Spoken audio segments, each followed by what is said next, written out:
हाल ही में किस भारतीय धावक ने संन्यास की घोषणा की है? इनका नाम है Jinson Johnson. Option number C इसका करेक्ट हो जाएगा। एशियाई खेलों के स्वर्ण पदक विजेता हैं ये भारतीय मिडिल क्लास डिफेंस धावक जिनसन जॉनसन। इन्होंने प्रतिस्पर्धी एथलेटिक्स में अपना संन्यास की घोषणा की है। इनके नाम 1500 मीटर दौड़ का वर्तमान राष्ट्रीय रिकॉर्ड भी है जो इन्होंने 2019 में बर्लिन में बनाया था। ये आपको याद रखना है। और इन्होंने 2016 के रियो ओलंपिक जो है उसमें 800 मीटर स्पर्धा में भारत का प्रतिनिधित्व किया था। ये भी आपको याद रखना है। नेक्स्ट क्वेश्चन है, हाल ही में प्रवासी भारतीय दिवस कब मनाया गया है? ये मनाया गया है 9 जनवरी को। ये भारत में प्रवासी भारतीय दिवस हाल ही में 9 जनवरी 2026 को मनाया गया है। यह दिन जो है ये 9 जनवरी 1915 ये महात्मा गांधी की दक्षिण अफ्रीका से भारत वापसी की याद में मनाया जाता है। दिवस को मनाने की शुरुआत 2003 में हुई थी, ये आपको याद रखना है। और इसका जो 18वां प्रवासी भारतीय दिवस सम्मेलन है ये जनवरी 2025 ओडिशा के भुवनेश्वर में आयोजित किया गया था। और इसकी थीम थी जो थी वो भी थी विकसित भारत प्रवासी भारतीय योगदान। ये आपको याद रखना है। नेक्स्ट क्वेश्चन है,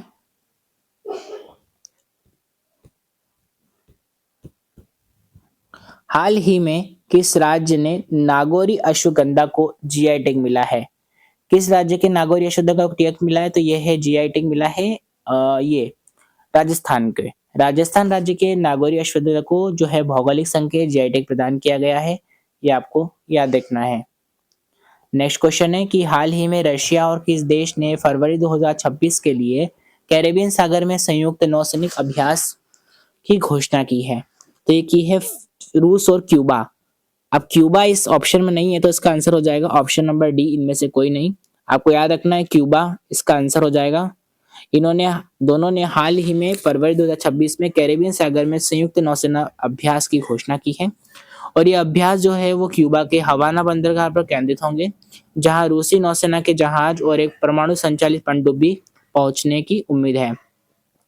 ये जो कदम है ये रूस और क्यूबा के बीच मैत्रीपूर्ण संबंधों का हिस्सा है और ये क्षेत्र में रूसी नौसैनिक शक्ति का प्रदर्शन है। और इस अभ्यासों को अमेरिकी हस्तक्षेप और तेल टैंकरों पर कब्जा करने को लेकर अमेरिकी रूसी के बीच बढ़ते तनाव के बीच देखा जा रहा है। ये अभ्यास 2019 के बाद रशिया के पहले नौसैनिक अभ्यास होंगे ये कैरेबियन में। नेक्स्ट क्वेश्चन है, हाल ही में केंद्र सरकार ने किस राज्य में 235 करोड़ रुपए की बंदरगाह परियोजना का शुभारंभ किया है? ये किया है तमिलनाडु। ऑप्शन नंबर सी इसका करेक्ट हो जाएगा। केंद्र सरकार ने हाल ही में तमिलनाडु राज्य में 235 करोड़ रुपए की बंदरगाह परियोजना का शुभारंभ किया है। नेक्स्ट क्वेश्चन है, हाल ही में आईसीजेएस का फुल फॉर्म जो आपको याद रखना है inter operable criminal justice system. ये 2.0 रैंकिंग में किस राज्य की पुलिस ने देश का पहला स्थान हासिल किया है? तो ये क्या है आपको याद रखना है उत्तराखंड पुलिस ने।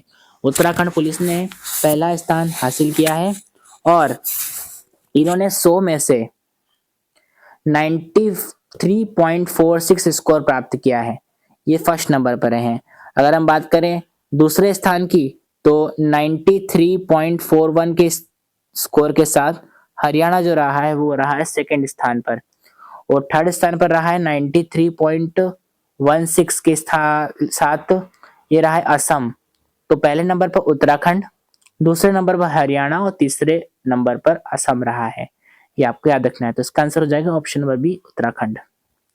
नेक्स्ट क्वेश्चन है, हाल ही में किसे 2026 के लिए AERB परमाणु ऊर्जा नियामक बोर्ड का चेयरमैन नियुक्त किया गया है? तो यह है AK बाला सुब्रमण्यम। तो ये है इनका नाम है AK बाला सुब्रमण्यम। तो इनका जो है इनको चेयरमैन नियुक्त किया है। तो ये प्रधानमंत्री नरेंद्र मोदी की अध्यक्षता वाली कैबिनेट की नियुक्ति समिति ने इन्हें प्रतिष्ठित वैज्ञानिक AK बाला सुब्रमण्यम को परमाणु ऊर्जा नियामक बोर्ड का अध्यक्ष नियुक्त किया है। नेक्स्ट क्वेश्चन है, हाल ही में किस राज्य में पेपरलेस कोर्ट की शुरुआत हुई है? ये हुई है केरल। केरल के वायनाड में पेपरलेस कोर्ट की शुरुआत हुई है और भारत के मुख्य न्यायाधीश सूर्यकांत ने 6 जनवरी 2026 को केरल के वायनाड जिले में कलपेट्टा में देश की पहली पूरी तरह से पेपरलेस जिला अदालत का वर्चुअल उद्घाटन किया है? याद रखना है, ऑप्शन नंबर ए करेक्ट हो जाएगा, केरल। नेक्स्ट क्वेश्चन है, हाल ही में भारत सरकार ने 2026 के अंत तक बाल विवाह की दर कितने प्रतिशत कम करने का लक्ष्य रखा है? ये रखा है 10% कम करने का। भारत सरकार ने बाल विवाह मुक्त भारत जो अभियान है इसके तहत 2026 तक बाल विवाह की दर को 10% कम करने का लक्ष्य रखा है और 2030 तक तो पूरा ही मुक्त करने का लक्ष्य रखा है बाल विवाह से, जिसके लिए महिला एवं बाल विकास मंत्रालय ने नवंबर 2024 में यह अभियान शुरू किया है। इसका आपको याद रखना है। नेक्स्ट क्वेश्चन है, हाल ही में डोनाल्ड ट्रंप ने कितने अंतर्राष्ट्रीय संगठनों से हटने का आदेश दिया है? ये है 66। याद रखना है आपको, राष्ट्रपति जो हैं डोनाल्ड ट्रंप, इन्होंने 66 यानी कि 66 अंतर्राष्ट्रीय संगठनों से अमेरिका के हटने का आदेश दिया है। अब ये बात करते हैं ये क्यों किया है। तो ये क्यों किया है, क्योंकि ट्रंप प्रशासन के अनुसार अगर बात करें तो इन संगठनों की जो जो बता रहा हूँ इनको 66 अंतर्राष्ट्रीय संगठनों की, डोनाल्ड ट्रंप के अनुसार अगर ये बात करें तो नीतियां जो है इनकी संप्रभुता, इसकी स्वतंत्रता, इसकी आर्थिक ताकत के खिलाफ है और इसलिए अमेरिका फर्स्ट नीति के तहत सरकार ने इनका तर्क दिया है कि ये संस्था जो है वो बेकार है, कुप्रतिबंधित है, भ्रष्ट है हो चुकी हैं।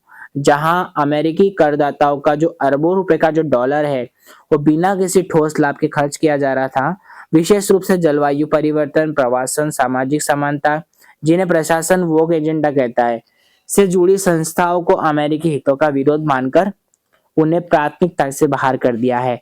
इसलिए इनका याद रखना आपको, कुल 66 जो ऐसे अंतर्राष्ट्रीय संगठन है जिन्हें राष्ट्रपति डोनाल्ड ट्रंप ने अमेरिका से हटने का आदेश दिया है।